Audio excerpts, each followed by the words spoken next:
Antes de presentar la palabra del Señor, le invito a poner su celular en silencio, por favor, y a estar en devoción para tener una oración.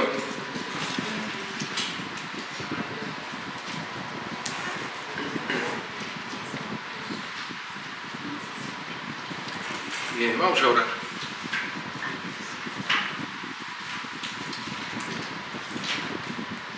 Bendito Padre Celestial, gracias Señor en esta mañana, te damos gracias de todo corazón por de tus incontables bendiciones, Señor, por tu fidelidad, por tu misericordia, por tu amor, por tu paciencia, Señor,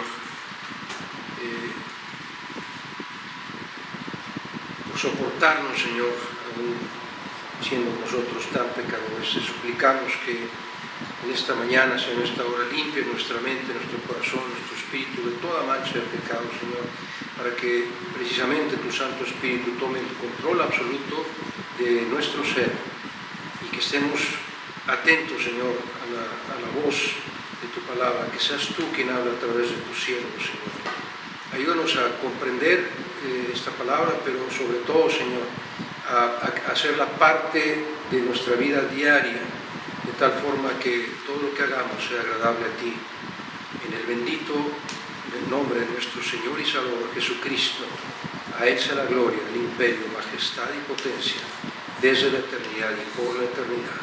Amén, amén y amén. Muy bien. Le voy a invitar a abrir su Biblia en el capítulo 1 del libro de Apocalipsis. Último libro de la Biblia, Apocalipsis. Y el día de hoy vamos a empezar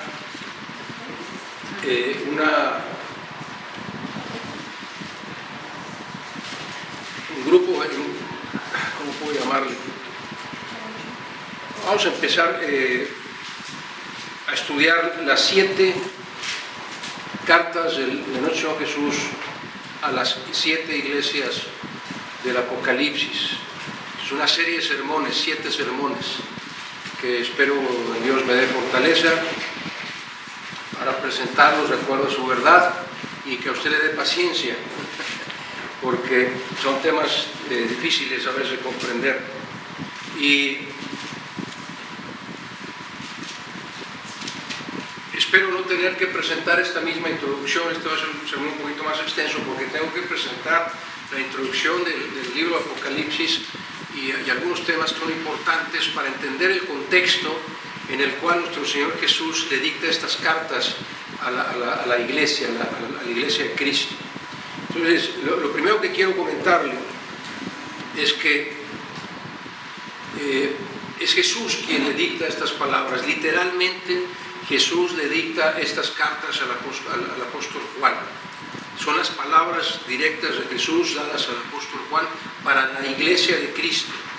Y algo, lo primero que usted y yo quiero que entendamos es, aunque estas cartas fueron escritas más o menos en el año 90 después de Cristo, y escritas dirigidas a 7 iglesias que existían en ese momento de la historia de la iglesia, son cartas que son actuales para nosotros hoy.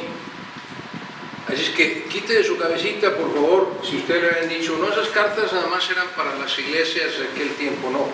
Son cartas que Jesús nos dejó en escrito para nosotros como su iglesia. Porque la iglesia de Cristo es solo una. Y ha existido desde que Cristo la fundó y existirá hasta que Cristo venga por nosotros. Así es que somos la misma iglesia. No porque estén en la historia, quiere decir que estas cartas nada más eran para ellos. También son para nosotros. Y vamos a empezar, para entrar en el contexto, Apocalipsis capítulo 1, versículo 9. Sígame con su vista, por favor. Dice, yo, Juan, vuestro hermano, está hablando a los cristianos de ese tiempo, y copartícipe vuestro en la tribulación, en el reino y en la paciencia de Jesucristo, estaba en la isla llamada Patmos. Juan, a diferencia de otros apóstoles, no había sido todavía sacrificado, él fue exiliado a la isla de Patmos. ¿Por qué? Por causa de la palabra de Dios, por el hecho de ser cristiano. testimonio de Jesucristo en su vida. Y dice, yo estaba en el Espíritu, cuando está con mayúscula la palabra Espíritu se refiere al Espíritu Santo. Estaba en el Espíritu en el día del Señor. Ahora, ¿qué quiere decir esto? Que él estaba en armonía con el Espíritu Santo, estaba en oración, estaba en la presencia de Dios, estaba concentrado en la adoración al Señor, pero dice que estaba en el día del Señor, o sea, en el domingo, como estamos hoy usted y yo. Y estaba Juan concentradísimo, adorando al Señor. Eso quiere decir que estaba en el Espíritu, en perfecta armonía con el Espíritu de Dios. Dice, y oí detrás de mí una gran voz como de trompeta que decía, yo soy el Alfa y la Omega, el primero y el último. Y dice, y aquí viene la instrucción del Señor Jesús, escribe, es un verbo en forma imperativa, es una orden. Escribe en un libro lo que ves y envíalo a las 7 iglesias que están en Asia, a Éfeso, Esmirna, Pérgamo, Tiatira, Sardis, Filadelfia y Laodicea. Dice, y me volví para ver la voz que hablaba detrás de mí, vuelto, vi 7 candeleros de oro, y en medio de los 7 candeleros a uno semejante al Hijo del Hombre. Con esto es suficiente para identificar a nuestro Jesús, el Alfa y el Omega, el principio y el fin, el Hijo del Hombre, como lo presenta Juan en sus evangelios. Ahora, pase conmigo al versículo 16. Dice, tenía en su diestra, la diestra de Jesús, 7 estrellas, de su boca, la boca de Jesús, salió una espada aguda de 2 filos. ¿Recuerda Hebreos 4:12? La palabra de Dios es viva y eficaz y más cortante que espada de 2 filos. Aquí eso es un pasaje similar. Una espada aguda de 2 filos, y su rostro, el rostro de Jesús, era como el sol cuando resplandece su fuerza, que es imposible verlo de frente. Cuando lo vi, dice Juan, caí como muerto a sus pies, y él puso su diestra sobre mí diciéndome, no temas, yo soy el primero y el último, y el que vivo y estuve muerto, mas he aquí, yo vivo por los siglos de los siglos, amén. Ahora, vaya conmigo al versículo 19. Escribe las cosas, otra vez una orden, escribe las cosas que has visto, 3 cosas dice, las cosas que has visto, las que son y las que han de ser después de estas. Y le explica Jesús a Juan, el misterio de las 7 estrellas que has visto en mi diestra y de los 7 candeleros de oro. Las 7 estrellas son los ángeles de las 7 iglesias, y los 7 candeleros que has visto son las 7 iglesias. ¿Ok? Estrella igual al ángel de la iglesia, candelero igual a la iglesia. ¿Estamos bien? Ahora, 3 cosas dice Jesús en el versículo 19. Las cosas que has visto se refiere a la visión de Cristo glorificado. Es decir, lo que Juan acababa de ver, si usted lee todo el capítulo 1 de Apocalipsis, es nuestro Jesús quien se presenta. Empieza diciendo el versículo 1, la revelación de Jesucristo. Eso es lo que había visto Juan. ¿Ok? Luego dice, escribe las cosas que son, es decir, lo que está sucediendo en este momento. A eso se refiere precisamente a las 7 cartas a la iglesia. Esas son las cosas que están sucediendo en este momento en las 7 iglesias. Así es que si usted divide, y la última parte dice, las cosas que han de ser después de estas, es decir, después de que termine de escribir las cartas a las iglesias. Es que si usted toma su libro de Apocalipsis, lo puede dividir en 3 secciones. La primera sección, el capítulo 1, es la revelación de Jesucristo. Las cosas que has visto, dice Juan. La segunda sección son los capítulos 2 y 3, que son las cartas, las 7 cartas a las 7 iglesias. Lo que está sucediendo en este momento. La era presente de la iglesia, y esa era sigue siendo actual. Estamos ahorita, piénselo así, ubicados en el capítulo 2 y 3 de Apocalipsis, la era de la iglesia. Y finalmente la tercera división del libro de Apocalipsis, desde el capítulo 4 hasta el capítulo 22, son las cosas que han de venir después de estas. ¿Sí? Y si usted lee Apocalipsis, se refiere a la gran tribulación, la semana 70 de Daniel. Entonces, otra vez, Apocalipsis, divídelo en 3 secciones. La primera sección, las cosas que has visto, capítulo 1 de Apocalipsis, Cristo glorificado. Segunda sección, capítulos 2 y 3, la era de la iglesia, las cosas que están sucediendo en este momento. Y las cosas que han de ser después de que la iglesia ya no esté, cuando seamos llevados al cielo en el arrebato, según 1 Tesalonicenses capítulo 4, versículo 16, Jesús vendrá por su iglesia. Ahí terminan las cosas que están sucediendo y va a empezar las cosas que sucederán después de estas, que es la gran tribulación, la semana 70 de Daniel. ¿Estamos bien? ¿Sí? Muy bien. Ahora, quiero llamar su atención, voy a poner la figura de un candelabro, porque es muy interesante. ¿Qué dijo Jesús que representaba el candelabro? Las iglesias, ¿verdad? La iglesia.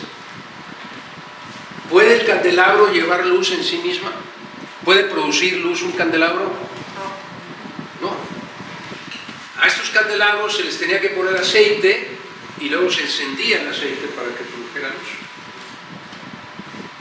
Entonces, fíjense la analogía que hace Jesús diciendo que el candelabro es como la iglesia, o más bien la iglesia es como el candelabro. Usted y yo no podemos llevar luz por nosotros mismos. Ahora, el aceite en la palabra de Dios prefigura al Espíritu Santo. Cuando somos ungidos con aceite, la unción del Santo, y el Espíritu Santo de alguna forma se representa con el aceite. Entonces es como que usted y yo estamos llenos del Espíritu Santo, así como se llena el candelabro del aceite, y entonces somos luz, producimos luz, no nosotros, sino el Espíritu Santo que está en nosotros. Ahora, una vez que se enciende la luz del candelabro, ¿para qué es? Pues para alumbrar a los demás. ¿Se acuerdan que lo cantamos hoy? Nosotros debemos llevar la luz a los demás. Jesús dijo, Juan 8:12, yo soy la luz del mundo. ¿Sí? Pero también en Mateo 5:14 dijo, vosotros sois la luz del mundo. Usted y yo debemos ser la luz del mundo. Usted y yo, la iglesia bautista fruto del Espíritu, es un candelabro que debe estar siempre llena del Espíritu Santo y encendida la luz de Cristo, para que donde quiera que vayamos llevemos la luz de Cristo, la luz de Jesús. Es muy importante esta parte, porque Jesús no desperdicia ninguna palabra. Ahora, cuando habla de las estrellas, dijimos que son los ángeles de las iglesias. Ahora, la palabra ángelos significa simplemente mensajero. Es decir, el que lleva el mensaje de Dios. ¿Sí? Ahora, aquí hay una coincidencia, porque yo me llamo Esteban Ángel. Entonces, pues obviamente cubro las dos funciones. Soy un angelito y soy un mensajero.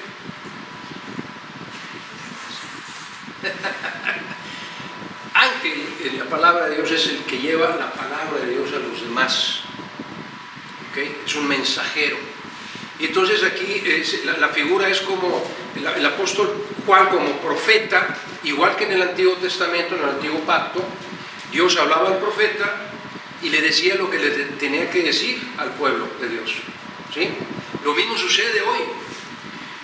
Dios es el que le dice al predicador lo que debe hablar. Es decir, un predicador no debe por ninguna razón simplemente decir lo que se le ocurra o lo que él quiera, o hablar de lo que se le antoje, o peor todavía, usar un libro que no sea la Biblia.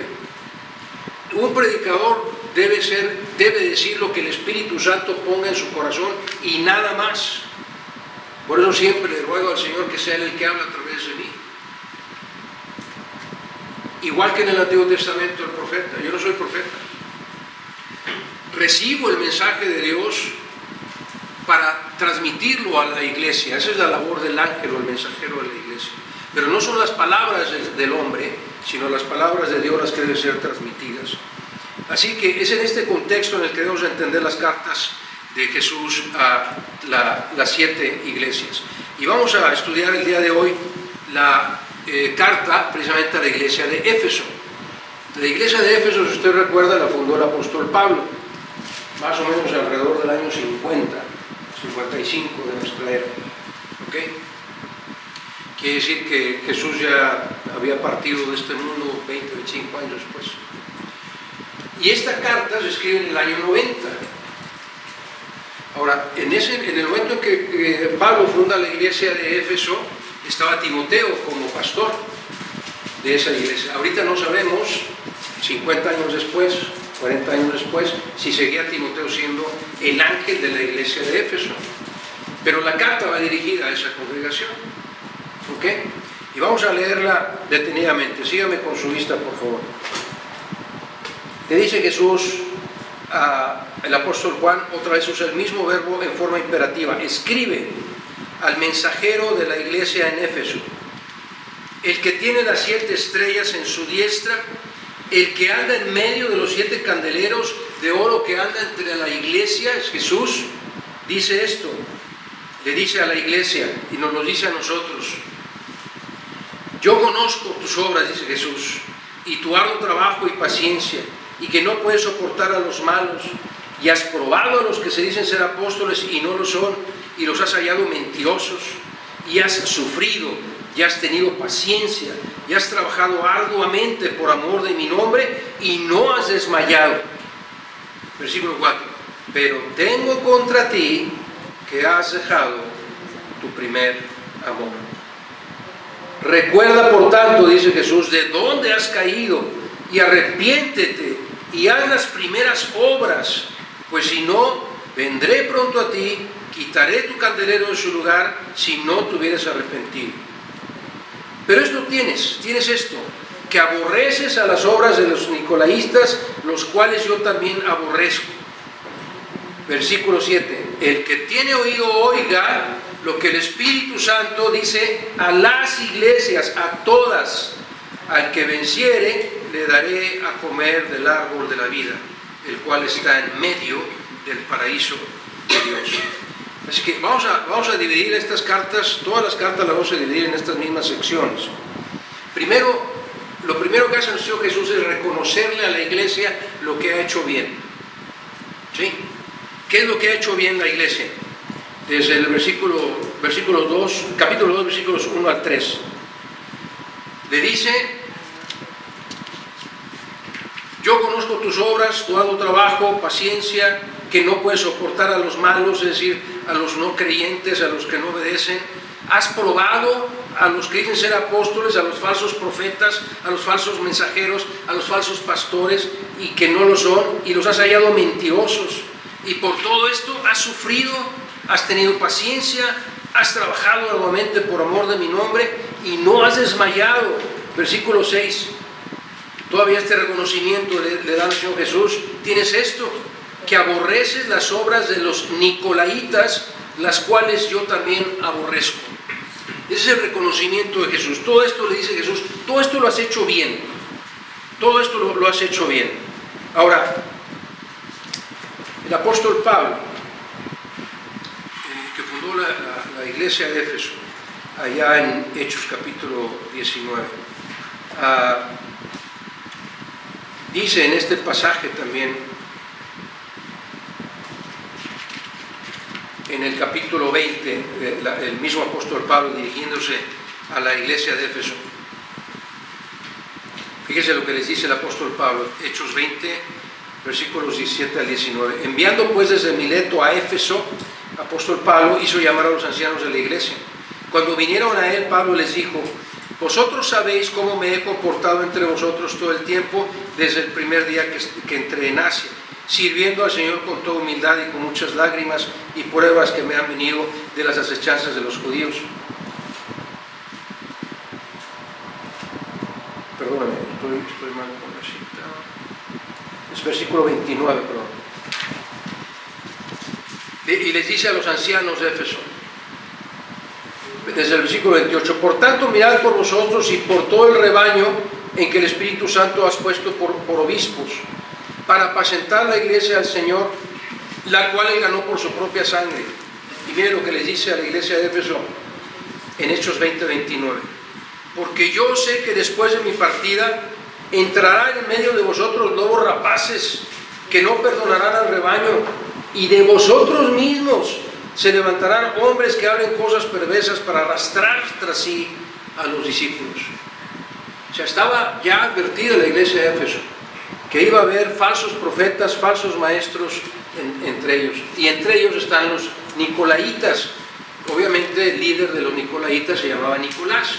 Y Nicolás pues llevaba una doctrina diferente a la que la iglesia de Éfeso estaba conservando. Así que el hecho de que Jesús dice: yo reconozco tus obras, que no puedes tolerar a los malos, que ya descubriste a los que se dicen apóstoles y que no lo son, etcétera, etcétera. Todo esto que Jesús le reconoce a la iglesia de Éfeso es como decir: reconozco que tienes buen conocimiento de la doctrina y que te esfuerzas porque se siga la sana doctrina, que no se enseñen cosas que no están en la palabra de Dios. Eso es lo que Jesús le está reconociendo a la iglesia de Éfeso. Y yo quisiera que Jesús reconociera esto a nuestra congregación también. Que nuestra congregación sigue la sana doctrina, que no estudia ninguna otra cosa que no sea la palabra de Dios. Eso es lo que Jesús le está reconociendo a la iglesia de Éfeso. Sí, esta congregación, según lo que entendemos, era una congregación doctrinalmente fuerte, conocedora de las Escrituras, pero luego vemos que habían olvidado su razón de ser. Igual que los fariseos, los saduceos, los escribas, conocían las Escrituras, pero no las practicaban. ¿Sabe? Cuando empezó esta congregación, hay muchos que no están aquí, cuando empezó esta congregación, le doy gracias a Dios por todos los que estamos aquí. Se fundó esta congregación, empezó en la casa de sus servidores, y empezamos a reunirnos varios hermanos y hermanas de distintas congregaciones. Y nos reuníamos los jueves, y luego teníamos un convivio, estudiando la palabra de Dios, y luego teníamos un convivio ahí.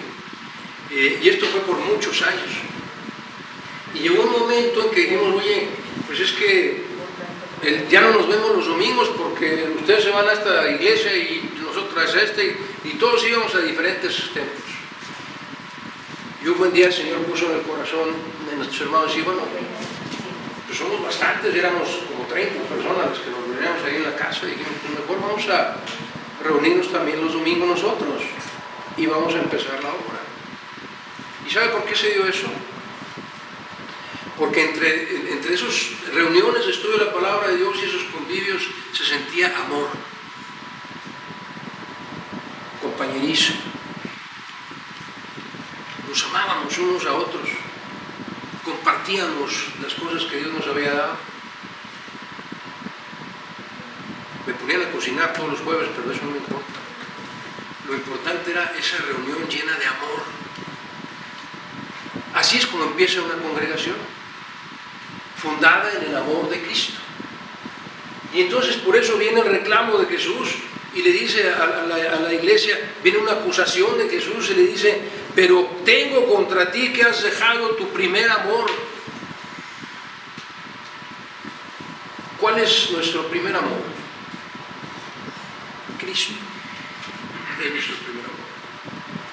Y ese es el punto central del reclamo de Jesús, que la iglesia de Éfeso estaba tan concentrada, tan metida, esforzándose en conservar la sana doctrina, que hacía a un lado el amor al hermano y al prójimo, es decir, a todo aquel que no seguía la sana doctrina. Fíjese, le dice, en 1 de Juan, capítulo 3, versículos 13 al 18, el mismo apóstol Juan que escribe Apocalipsis y que está escribiendo esta carta, dice: hermanos míos, no os extrañéis si el mundo os aborrece. Nosotros sabemos que hemos pasado de muerte a vida, muerte espiritual a vida eterna, en que amamos a los hermanos. Y escuche, el que no ama a su hermano permanece en muerte. Es como si decir: no ha conocido a Cristo. Todo aquel que aborrece a su hermano es homicida, y sabéis que ningún homicida tiene vida eterna permanente en él. En esto hemos conocido el amor, en que Jesús puso su vida por nosotros. También nosotros debemos poner nuestras vidas por los hermanos, sí, servir a nuestros hermanos. Pero el que tiene bienes de este mundo y ve a su hermano tener necesidad y cierra contra él su corazón, ¿cómo mora el amor de Dios en él? Hijitos míos, no amemos de palabra ni de lengua, sino de hecho y en verdad. Entonces la iglesia de Éfeso era tan sana doctrinalmente que si alguien, un hermano, una hermana u otra persona no aceptaba la doctrina de Cristo y traía otra enseñanza, lo hacían a un lado. Y eso es una muestra de desamor, no muestra de amor. Y entonces Jesús le exhorta a la iglesia, versículo 5, dice: recuerda por tanto de dónde has caído y arrepiéntete y haz las primeras obras. Recuerda de dónde has caído significa reflexiona el momento en que dejaste tu primer amor. Dice Efesios capítulo 1, el apóstol Pablo le dice a la congregación, capítulo 1, versículo 15, dice el apóstol Pablo: por esta causa también yo, habiendo oído de vuestra fe en el Señor Jesús, ¿y de qué más? De vuestro amor para con todos los santos.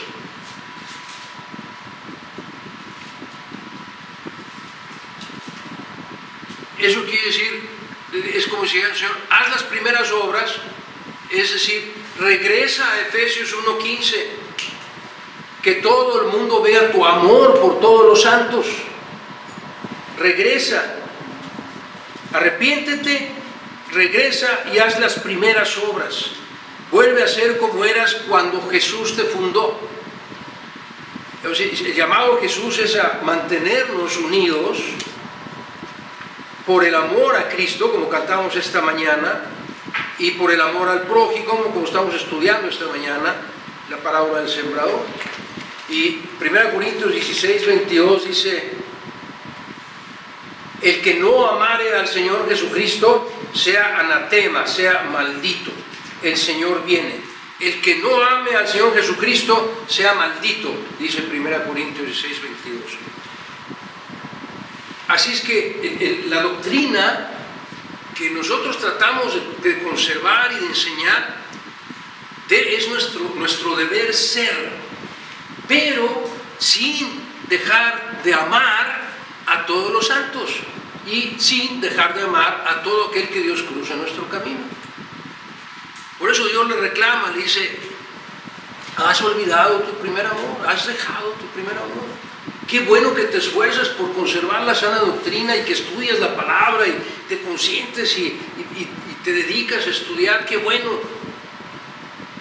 Pero no olvides tu primer amor. Y entonces viene la advertencia, en el mismo capítulo, versículo 5 de Apocalipsis 2. Pues si no recuerdas, si no te arrepientes y vuelves a tus primeras obras, dice Jesús: vendré pronto a ti y quitaré tu candelero de su lugar si no te hubieres arrepentido. ¿Qué entendemos cuando dice Jesús: quitaré tu candelero? ¿Qué es el candelero? La iglesia.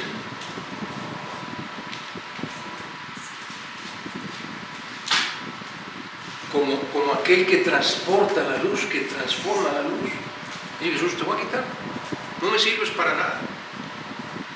De nada sirve que seas tan fuerte en doctrina. Y otra vez, piense usted, razone, recuerda a los fariseos y escribas y saduceos. ¿Cuál era su problema? Conocían la palabra de Dios de memoria, pero no amaban al prójimo. Al contrario, lo aborrecían. Luego dice Jesús: ¿de qué te sirve conocer todas las escrituras? 1 Corintios capítulo 13. Si no tengo amor, dice el apóstol Pablo, nada soy. Absolutamente nada. No sirvo de nada si no tengo amor.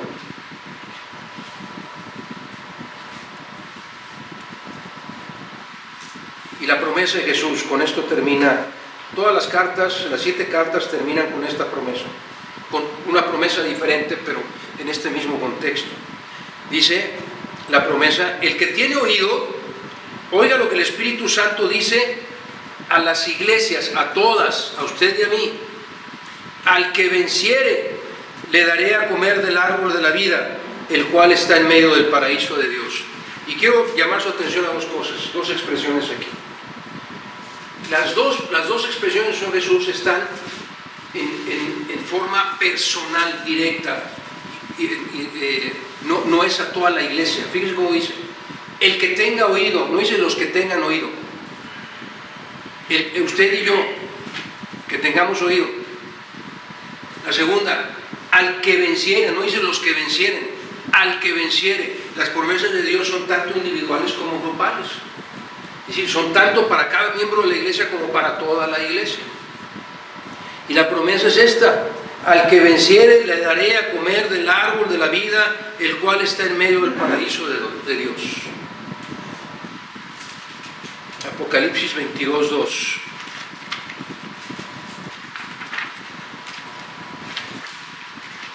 Dice que ahí está el árbol de la vida.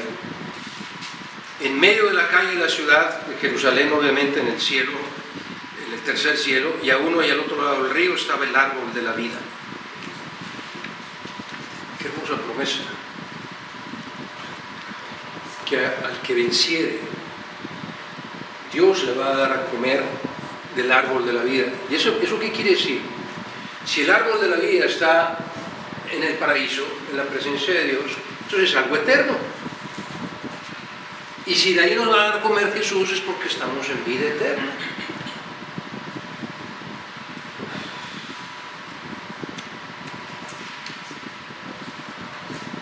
Ahora, la expresión al que venciere, ¿qué quiere decir al que venciere? Es muy importante porque en las 7 cartas nuestro Señor Jesús hace la misma advertencia: al que venciere. ¿Qué quiere decir al que venciere? Si usted va conmigo, por favor, a la primera carta del apóstol Juan, capítulo 5.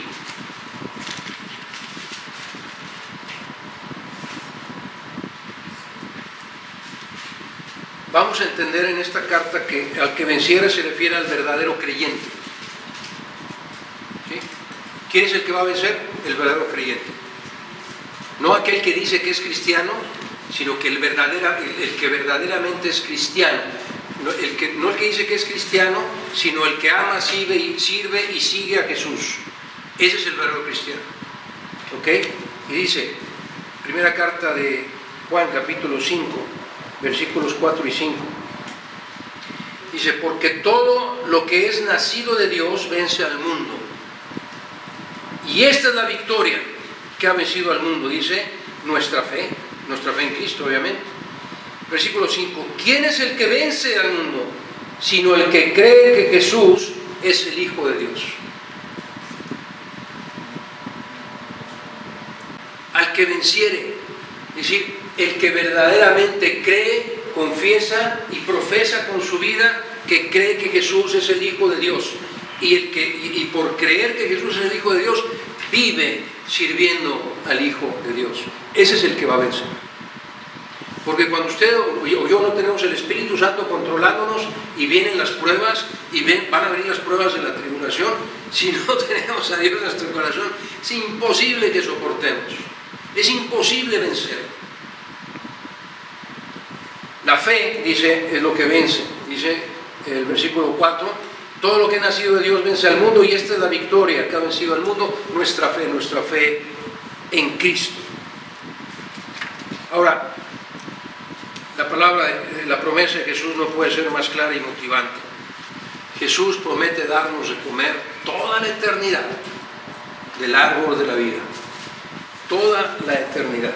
Eso quiere decir que nos va a llevar al cielo como si fuera nuevamente el Edén. Trate de imaginarse esto en su mente. Porque en el Edén estaba el árbol de la vida, ¿no es cierto? Había 2 árboles primordiales, el árbol del conocimiento del bien y del mal y el árbol de la vida. ¿Sí? Y del árbol de la vida comían Adán y Eva y por eso tenían vida eterna. Y cuando comieron del fruto del árbol del bien y del mal, ¿qué dijo Jesús? Sácalos de aquí porque no quiero que sigan comiendo del árbol de la vida y vivan para siempre. Por eso los expulsó del Edén, para que no siguieran comiendo del árbol de la vida. Bueno, lo que está diciendo el Señor Jesús en esta promesa que nos va a dar de comer del árbol de la vida es que va a ser como el Edén nuevamente. Pero en ese Edén no va a haber serpiente a la cual Satanás se engañe, ni va a haber Adán y Eva que caigan en pecado.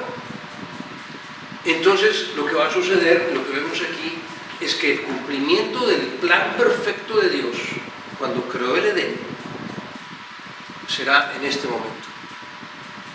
Cuando usted y yo estemos en la presencia de Dios, estaremos en un Edén tomando el fruto del árbol de la vida para siempre. No habrá más sufrimiento, no habrá más llanto, no habrá más muerte, no habrá Satanás, no habrá más pecado. Al que venciere, Dios le dará de comer del árbol de la vida. Esa es la hermosísima promesa. Así que concluyo con esto, amado hermano y hermana. Pensé que me iba a tardar más. Vamos a hacer más largo el sermón. Lo que debemos entender de la carta que nuestro Señor Jesús le dicta a la iglesia de Éfeso es lo siguiente. Dice Jesús: sí, sí.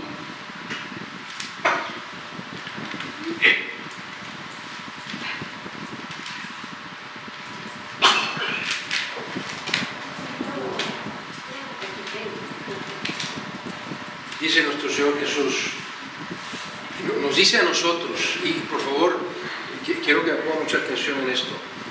Ustedes lo saben, los que estamos aquí como líderes, por gracia de Dios, nos esforzamos en que los invitamos constantemente a estar estudiando la palabra de Dios. Hemos estudiado las doctrinas una por una, no sé cuántas veces. Somos una iglesia, podríamos decir, ortodoxa, o una iglesia, una congregación que le interesa mucho que solo se predique la palabra de Dios, que solo sigamos la doctrina de Cristo. Eso es igual a la iglesia de Éfeso. En eso nos parecemos a la iglesia de Éfeso. No nos gusta que nos traigan falsas enseñanzas. No queremos nicolaitas, alguien que llegue aquí y nos quiera vender otra cosa o interpretar la Biblia de otra forma. En eso nos parecemos a la iglesia de Éfeso. Y dice Jesús, eso está bien, que no toleres a los malos, que no toleres las falsas doctrinas, que si identificas que alguien está predicando algo falso, que lo saques de ahí. En eso estamos bien. Eso es lo que Jesús espera de toda de su iglesia. Pero que no olvidemos la razón de ser de la iglesia, que es el amor de Jesús, llevar el amor y la luz de Jesús a todo el mundo, sin dejar de practicar la sana doctrina. Que no seamos tan legalistas, tan ortodoxos, tan celosos de la doctrina, de asegurarnos que no haya ningún otro evangelio, ninguna otra predicación falsa, pero que no olvidemos el amor. Le voy a dejar los últimos versículos. Juan 13, versículos 14, 34 y 35, dice nuestro Señor Jesús: un mandamiento nuevo os doy, como si nunca hubiera existido, que os améis unos a otros. Como yo creo que es el amor, Señor, no. Que como yo os he amado, así también os améis unos a otros. Y luego dice, en esto van a conocer los demás que sois cristianos, si tuvierais amor los unos con los otros. Ahora, ¿se refiere nada más aquí dentro del templo? Si me encuentra usted en la calle, ¿le va a dar pena demostrarme que me ama? Bueno, usted no me ama, pero yo sí le amo. Vamos a decir, imagine como la parábola que estábamos estudiando esta mañana, que yo veo que viene un hermano caminando por la acera, ¿ah? Y me cambio, cruzo la calle y me voy de la otra acera para no encontrarme con ese hermano por la acera.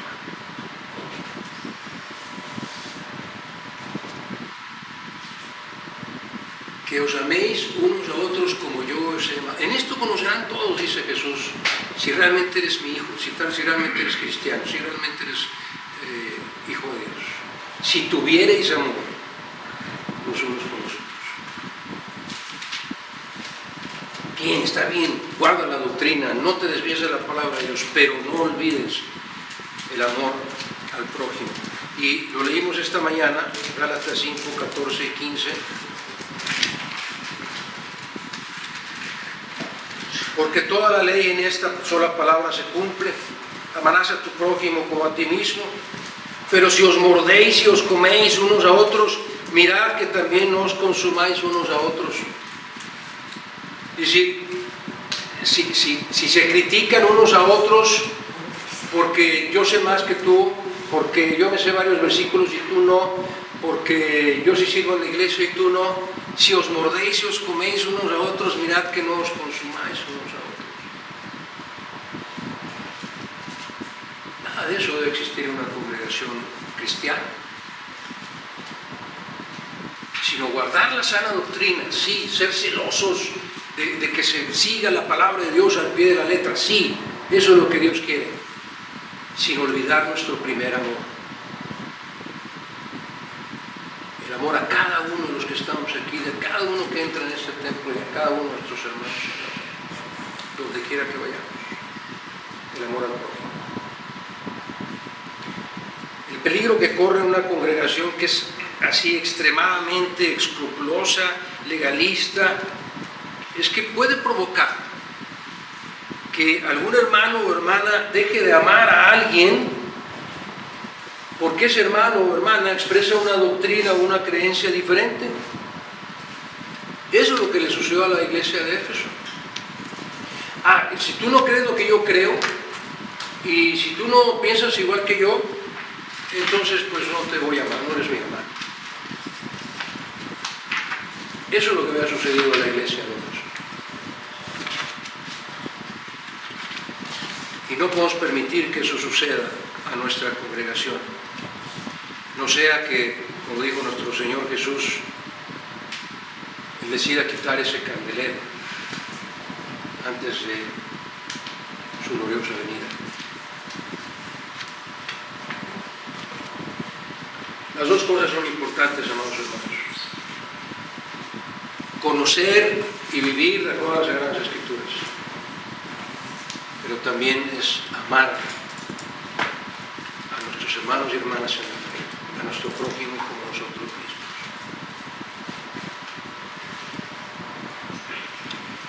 Padre eterno, gracias, Señor, bendito seas por tu palabra, Señor. Ayúdanos a recordar lo que es importante para ti, Señor, no para nosotros. Ayúdanos a no juzgar, a no criticar, a no ver si un hermano o hermana sabe más que yo o sirve más que yo, que no miremos más que nuestra propia vida y qué estamos haciendo para ti, Señor. Y que tu Santo Espíritu esté todo el tiempo llenándonos de tu amor. Que seamos ese candelero que lleva la luz de Jesús y el amor de Jesús a todo el mundo, a tal persona que se cruce en nuestro camino. Para que tu nombre, Señor, sea glorificado siempre. Y para que toda rodilla y toda lengua confiese que Jesús es el Señor, para la gloria de Dios Padre. En su nombre lo pedimos. Amén.